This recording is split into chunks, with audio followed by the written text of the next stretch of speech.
Mainit ang sikat ng araw nang dumungaw si Rachel sa bintana ng kanilang malaking bahay. Ang makaligi nito ay gawa sa marmol at bawat galaw niya ay tila may matang nagbabantay. Anak siya ni na Don Felix at Doña Laura, kilalang negosyante sa bayan ng San Miguel. Bata pa lang, itinakda na ng mga magulang ang kanyang magiging buhay. Mag-aaral sa Maynila, mag-aasawa ng kapwa mayaman, at mamumuno sa negosyo ng pamilya. Ngunit hindi ganito ang pangarap ni Rachel. Isang hapon, habang nakasakay siya sa sasakyan papunta sa paaralan, nasiraan sila ng kotse.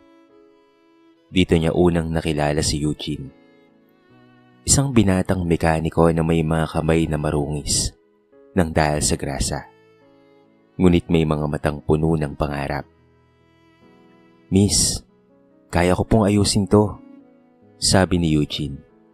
May kumpiyansa at may ngiti sa labi. Simula noon, hindi na nawala sa isip ni Rachel ang binata. Sa tuwing bibisita siya sa pagawaan, laging naroon si Eugene. Masinop, magalang, at laging handang tumulong.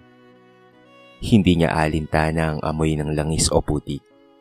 Para sa kanya, si Eugene ang unang lalaking nakakita sa tunay niyang pagkatao. Hindi dahil sa apelidong daladala niya. Lumipas ang mga araw. Naging lihim ang kanilang pagkikita. Sa ilalim ng punong mangga sa likod ng lumang simbahan, doon sila nagkikita tuwing gabi. "Rachel," bulong ni Eugene minsang umuulan, "alam kong malaki ang pagitan ng mundo nating dalawa. Pero mahal kita.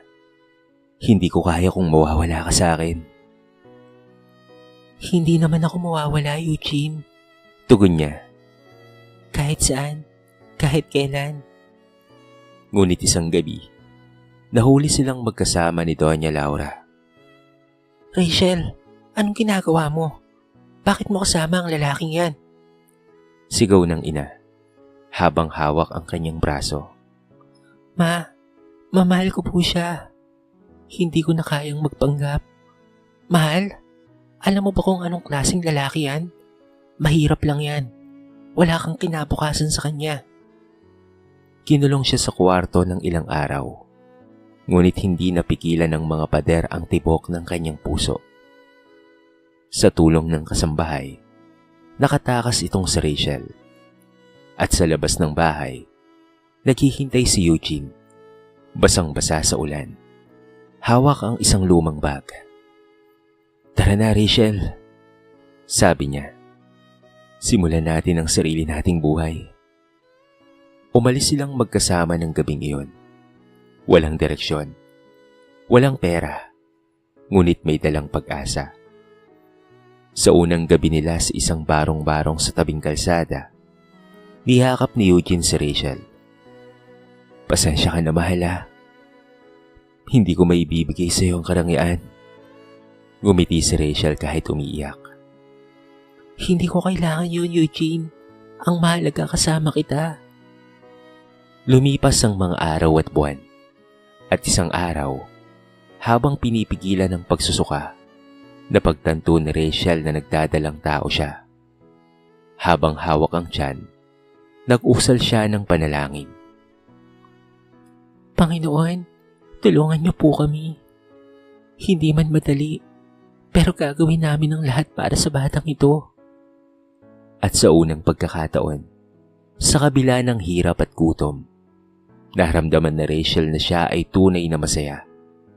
Sapagkat sa piling ni Eugene, natagpuan niya hindi lamang ang pag-ibig, kung hindi ang lakas ng loob na sumalungat sa mundo. Lumipas ang mga taon mula nang magtanan sina Rachel at Eugene. Ang marangyang bahay ni Don Felix ay napalitan ng maliit na silid na gawa sa yero at pati na rin sa kahoy. Sa dulo ng isang eskinita, tuwing umuulan ay pumapasok ang tubig sa loob. Ngunit para kay Rachel, yun na ang pinakamasayang tahanan sa mundo, sapagkat doon niya nakasama ang lalaking pinili niya sa buhay.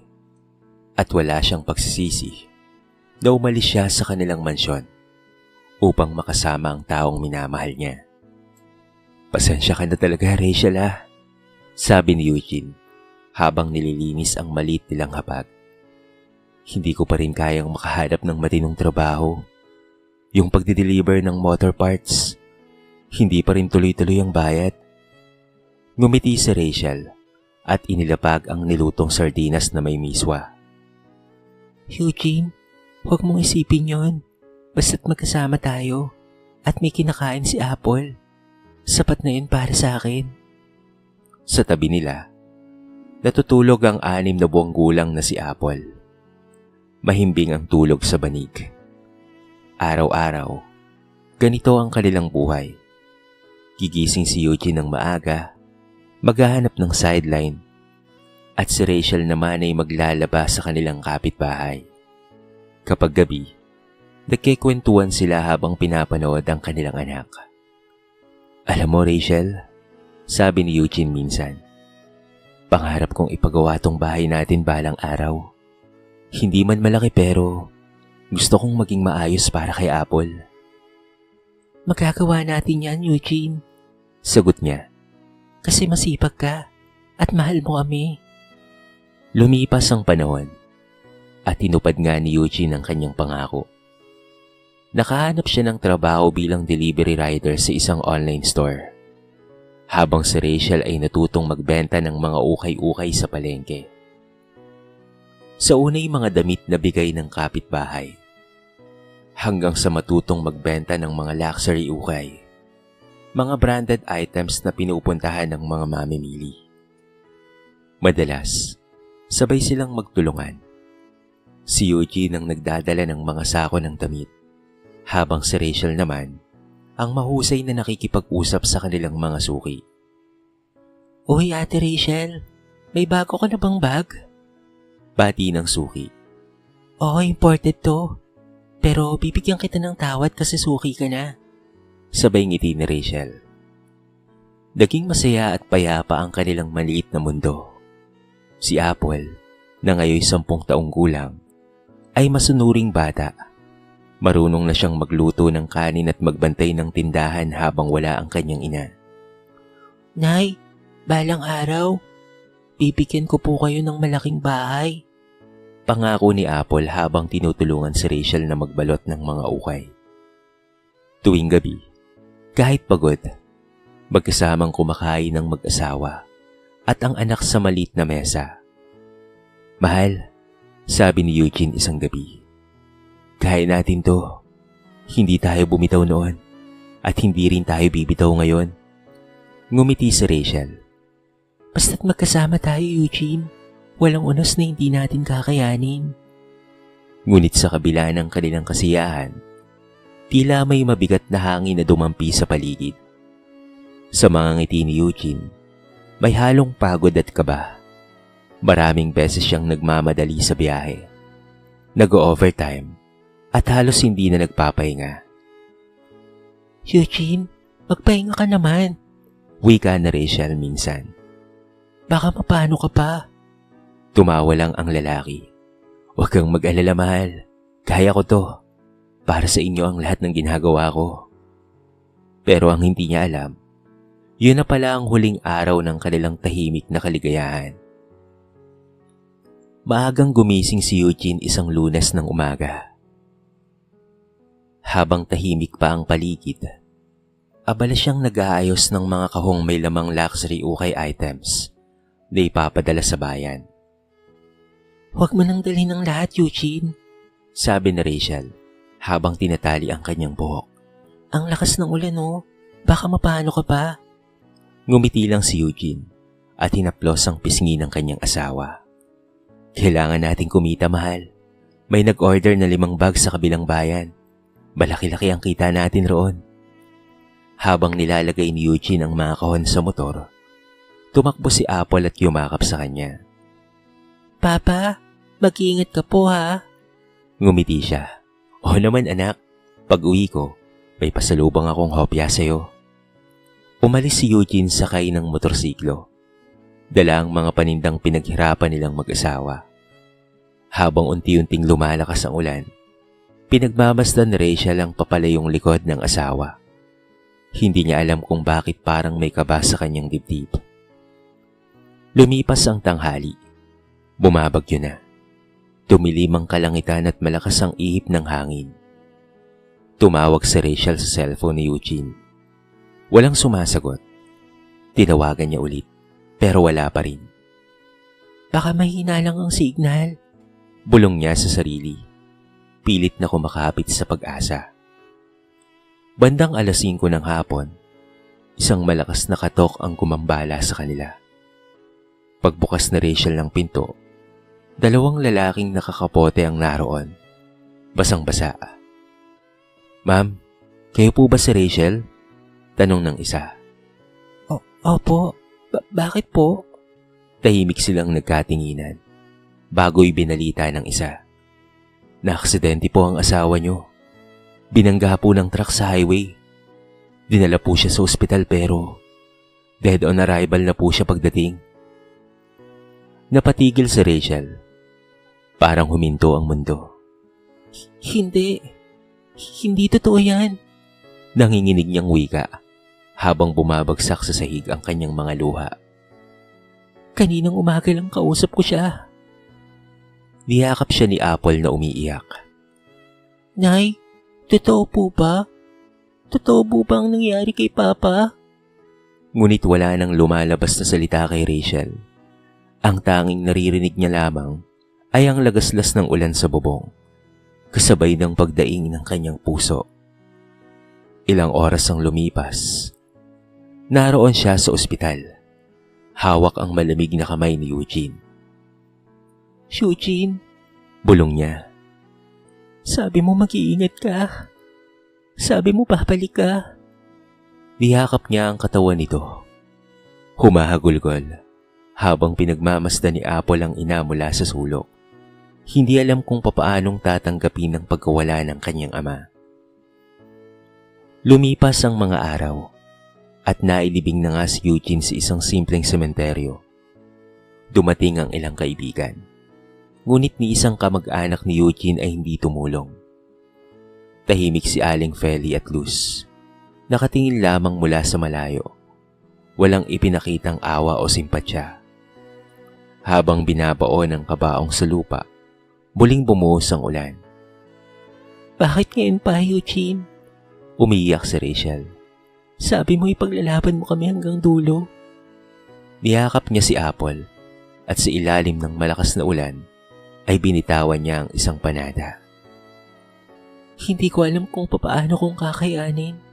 Pero para sa anak natin, tatayo ako.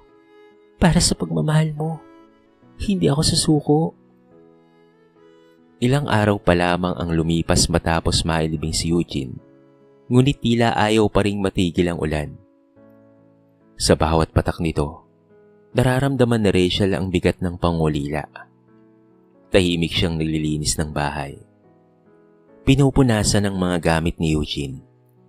Ang lumang helmet, ang sarang relo, at ang jacket nitong palaging amoy langis. Habang pinagmamasdan niya ang mga iyon, pumatak muli ang kanyang luha. Hindi ko alam kung papaano akong magsisimula muli, Eugene. Bulong niya. Pero kakayanin ko para kay Apple. Sa labas, naglalaro si Apple. Pilit na pinapangiti ang kanyang ina. Ngunit sa kalagitnaan ng kanilang payapang araw, may kumatok sa kanilang pinto. Malakas, mabigat, at parang mayroong galit. Pagbukas na Rachel, naroon si Aling Feli, ang nanay ni Eugene, at ang anak nitong si Luz. Pareho silang nakapayong at may dalang mga papel. Ano pong kailangan nyo? Mahinaong tanong na Rachel. Si Luz ang unang nagsalita. Matigas ang boses. Kailangan mo nang umalis dito. Hindi naman talaga sa inyo ang bahay na ito. Napakunot ang noon na Rachel. Anong ibig niyong sabihin? Pinaghirapan namin ito ni Eugene. Lahat ng ipon namin ay dito napunta. Wala kaming pakialam. Singal ni Luz. Hindi naman kayo kasal ng kapatid ko, di ba? Kaya wala kang karapatan. Hindi makapaniwala si Rachel. Luz, kahit ganun, pamilya pa rin tayo. Namatay na nga tayo, hindi ba? Bakit mo pa kami papahirapan? Ngunit suminghal si Aling Feli. Pamilya? Hindi mo ako pamilya. Ni hindi kita gusto para sa anak ko. Kaya ngayon na wala na siya, akin na tong bahay at lupa niya. At kung ayaw mong magulo, umalis na lang kayo. Kung ayaw niyong tumawag ako ng pulis. Nanginig ang labi ni Rachel. Sa loob ng bahay ay lumapit si Apple. Yakap ang kanyang maliit na bag. Nay, ano pong nangyayari? Pinipigil ni Rachel ang kanyang luha. Wala anak, aalis lang tayo sandali. Ngunit wala nang sandali. Sa gitna ng malakas na ulan, pinalaya silang mag-ina. Basang-basa. Dala lamang ang 2 supot ng damit at ilang mga litrato. Si Luz, nakatayo sa may pinto, nakangisi habang sila'y tinataboy. Huwag ka nang babalik dito ha. Hindi ka na bahagi ng pamilya namin. Habang naglalakad sa gitna ng madilim na kalsada, nakasiksik si Apple sa braso ng ina. Nay, saan po tayo titira? Wala na po tayong bahay. Napaluha si Rachel. Huwag kang matakot anak ha. Uuwi tayo sa lola at lolo mo. Hindi nila tayo pababayaan. Nilingon na Rachel ang bahay na minsang itinuring niyang paraiso. Na ngayon, ito'y tila anino na lamang ng nakaraan. Puno ng alaala. Ngunit wala ng saysay. Habang patuloy ang ulan, hinarap niya ang anak at hinawakan ito sa balikat. Apple, simula ngayon, tayo na lang 2. Pero tandaan mo to anak, kahit anong bagyo, basta't magkasama tayo, laging merong liwanag sa dulo. At sa ilalim ng ulan, mag-ina silang naglakad patungo sa kinabukasan. Walang katiyakan, ngunit may panibagong pag-asa.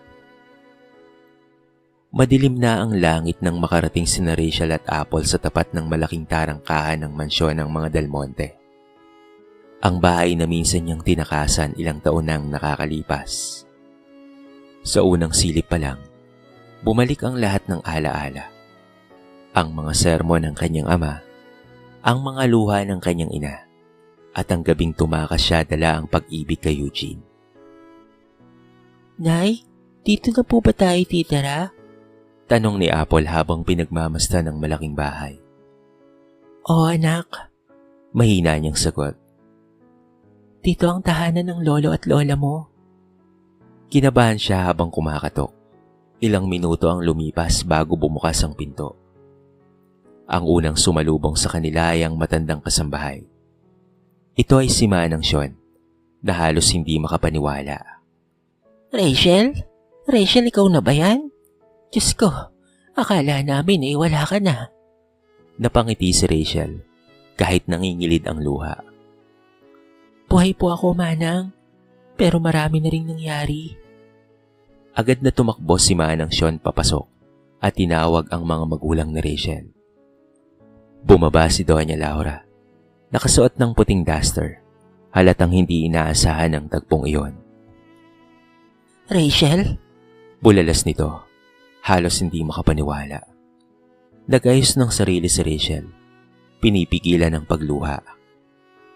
Ma? Hindi niya natapos ang sasabihin nang biglang lumapit si Apple. May luha sa mata. Lola, ako po si Apple. Napahinto si Doña Laura. Para bang sa isang iglap, naglaho ang lahat ng galit at sama ng loob. Dahan-dahan niyang nilapitan ng bata. Hinawakan ang pisngi nito at saka napaiyak. Diyos ko, Apo, kamukhang kamukha mo ang nanay mo noong bata pa siya. Niyakap niya si Apple ng mahigpit, habang si Rachel ay napaiyak na rin. Pagkaraan ng ilang sandali, lumabas si Don Felix mula sa silid-aklatan. Bahigpit ang mukha nito. Ngunit nang makita ang anak na basang-basa, kasama ang apo, tila gumuho ang kanyang galit. Bumalik ka na pala, malamig niyang sabi. Opo, Papa. Hindi po ako nandito para humingi ng awa. Pero wala na po si Eugene. Wala na rin po kaming tahanan. Hindi ko na alam kung saan pupunta. Tahimik si Don Felix. Ngunit nang makita niyang niyakap ni Doña Laura ang mag-ina, napabuntong hininga siya. Manang Sean, wika niya sa huli. Ipaganda mo sila ng mainit na pagkain. Basang-basa sila. At sa unang pagkakataon, sa napakahabang panahon, nakita ni Rachel ang munting ngiti sa labi ng kanyang ama. Lumipas ang mga linggo. Unti-unting bumalik ang kulay sa buhay nila. Tinanggap silang mag-ina sa mansyon. Si Apple ay nag-enroll sa magandang paaralan. At si Rachel naman ay tinulungan ng kanyang ama na magtayo ng sariling ukay business sa bayan. Isang gabi, habang magkasamang nakaupo sa veranda sina Don Felix at Rachel, nagsalita ang matanda. Anak, nagkamali rin kami ng mama mo. Mas pinairal namin ang pride kaysa sa pagmamahal. Pero ngayong nakikita ko ang apo ko, alam kong mali iyon. Nagkamali kami. Lumapit si Rachel at niyakap ang kanyang ama. Papa, wala na po tayong kailangang pag-usapan sa nakaraan. Ang mahalaga po ay nandito kami ngayon. Tinanggap niyo po kami ng buong puso at pinatawad niyo po ako. At sa gabing iyon, sa unang pagkakataon matapos ang mahabang panahon, nakatulog si Rachel ng may kapayapaan sa puso. Sapagkat sa pag-uwi niya, natagpuan niyang muli ang tunay na tahanan at higit sa lahat, ang kapatawaran. Lumipas ang ilang buwan mula nang tinanggap sina Rachel at Apple bilang pamilya. Unti-unting bumalik ang sigla sa kanilang buhay. Sa tulong ng mga magulang, nakapagpatayo si Rachel ng maliit ngunit magarang butik na nagbebenta ng mga ukay items. Ito ay ang Apple's Corner. Ipinangalan niya sa kanyang anak bilang paggunita sa lahat ng kanilang mga pinagdaanan. Araw-araw, nakikita ni Don Felix kung gaano kasipag ang kanyang anak at kung gaano ito kagaling sa pagbebenta. Hindi ko akalaing ganito kakatatag, anak, wika niya, habang pinagmamasdan itong nag-aayos ng mga paninda. Ngumiti si Rachel. Papa, natutunan ko pong kapag bumagsak ka, hindi mo kailangang hintayin ng iba para tulungan ka. Dapat marunong kang bumangon. Isang hapon, habang abala si Rachel sa tindahan, dumating ang isang matandang babae. Basa ng pawis, marungis, at halatang gutom. Rachel? Mahinang sabi nito. Nang tumingin siya, halos hindi niya ito makilala. Ito ay si Aling Feli. Kasunod nito ang payat, mukhang lupaypay na babae, at para bang palaboy. Si Luz, may dalang plastik na supot ng tinapay. Anong ginagawa niyo rito? Tanong na Rachel, malamig ang kanyang tinig. Anak, halos lumuhod si Aling Feli. Patawarin mo na kami. Niloko kami ng taong pinagkatiwalaan namin. Nabenta namin yung bahay. Pero wala kaming nakuha ni singkong duling. Wala na kaming matuluyan. Tahimik si Rachel. Sa kanyang isip, bumalik ang gabing pinalaya silang mag-ina sa gitna ng ulan. Ang kirot, ang takot, at ang luha ni Apple. Ngunit bago pa man siya makapagsalita, lumapit si Doña Laura na noon ay nasa loob ng tindahan. Anong karapatan niyong humarap sa anak ko pagkatapos niyong gipitin at paalisin? Singhal ng ginang. Si Luz ay napahagulgol. Patawad po, ma'am. Wala na po kaming mapuntahan. Si Don Felix, nakakarating lang, ay lumapit rin. Kayo pala ang mga walang pusong nagpalaya sa anak ko at sa aking apo. Dati kayong mapagmataas, pero ngayon ay anino na lamang ng sarili ninyo. Tahimik si Rachel. Matagal niyang tinitigan ng mag-ina. Sa puso niya ay meron pa rin siyang galit, ngunit higit sa lahat ay may awa. Hana, pakibigyan sila ng makakain. Utos niya sa isang staff. Ipagpahinga mo muna sila sa loob ng pantry ng butik. Nagulat si Doña Laura. Rachel? Ngumiti naman siya. Mama, hindi po natin kailangang gumanti. Mas masakit para sa kanila ang konsensya kaysa sa anumang pagkikiganti. Ngunit hindi nagtagal, lumabas ang balita. Si Luz at Aling Feli ay nalubog pala sa utang matapos mabiktima ng scam. Naging palaboy ang mga ito sa palengke. Nanghihingi na lamang ng pagkain at halos walang tumutulong. Si Rachel, kahit gusto niyang tulungan ng tuluyan ng mga ito, pero pinili pa rin niyang manatiling tahimik. Hindi dahil sa galit, kung hindi dahil alam nilang minsan, ang paghihirap ang tanging paraan para magbago ang puso ng isang tao. Isang gabi, habang nagdarasal si Rachel sa silid, naisip niya ang mga nangyari. Eugene, Bulong niya. nakita mo na siguro. Hindi ako gumanti. Pero ipinakita ng Diyos ang hustisya sa paraan niya. At sa labas ng bintana, tila maririnig ang banayad na patak ng ulan. Hindi na tulad ng dati, kung hindi parang musika ng kapatawaran at paghilom. Lumipas ang ilang taon, mabilis ang takbo ng panahon. At sa bawat araw, unti-unting nabuo na Rachel ang bagong buhay na minsan ay sinira ng tadhana. Si Apple, na noon ay batang umiiyak sa ulan, ngayon ay isa ng dalagang nagtapos ng kolehiyo bilang cum laude sa kursong Business Administration. Habang naglalakad sa entablado, hawak ang diploma, hindi maiwasang mapaluha si Rachel habang pinagmamasdan ng anak. Anak, Bulong niya habang nakaupo sa audience. ito na ang bunga ng lahat ng sakripisyo natin. Pagkatapos ng graduation, lumapit si Apple sa kanyang ina at niyakap ito ng mahigpit. Nay, Sabi niya, lahat po ng ito ay para kay Papa at para sa inyo. Kung hindi dahil sa inyo, hindi ko ito mararating. napangiti si Rachel kahit may luha sa mga mata. Anak, si Papa mo ang inspirasyon natin.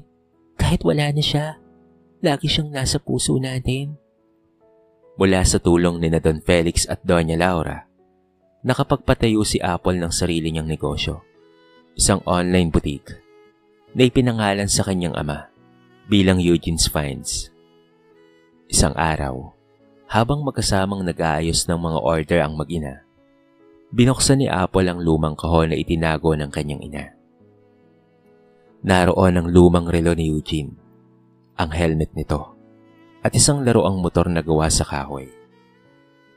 Si Papa ang dahilan kung bakit ako nagsumikap. At pati po ikaw, Inay. Sabi ni Apple. Hindi ko siya nakitang yumaman. Pero nakita ko po kung gaano niya tayo minahal.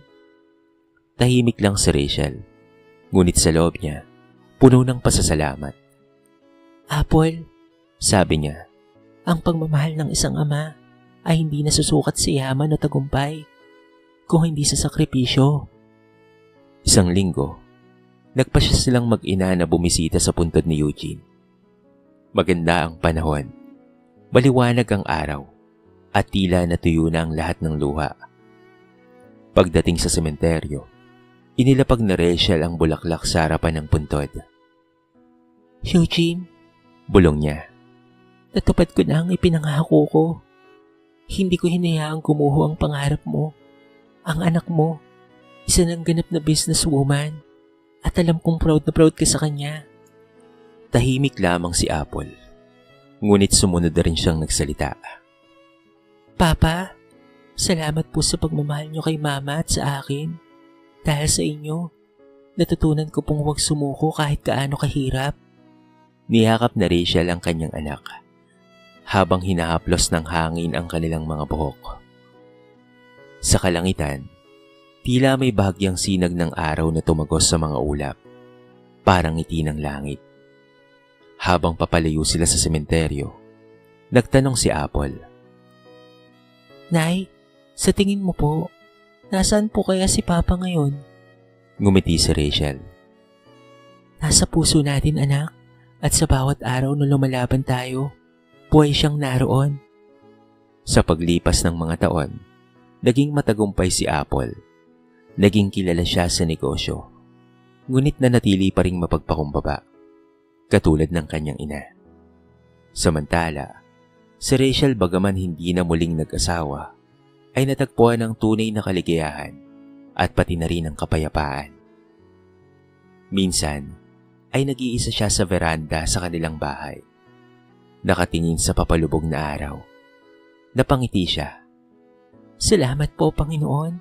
Sabi niya, Dahil matapos ang lahat ng unos, binigyan niyo ako ng liwanag.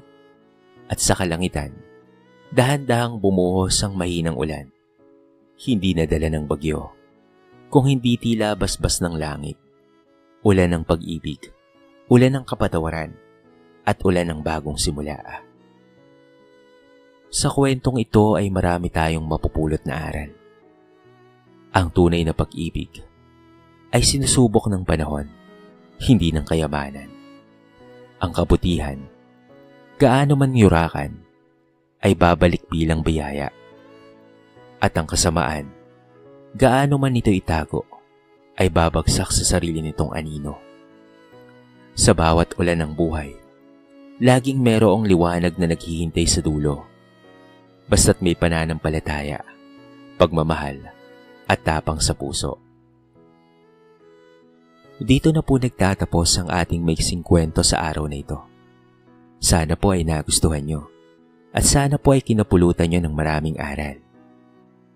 Kayo mga kabarangay, anong masasabi nyo sa ating kwento? I-comment nyo naman sa baba ang inyong mga reaksyon, at babasahin natin ang lahat ng yan.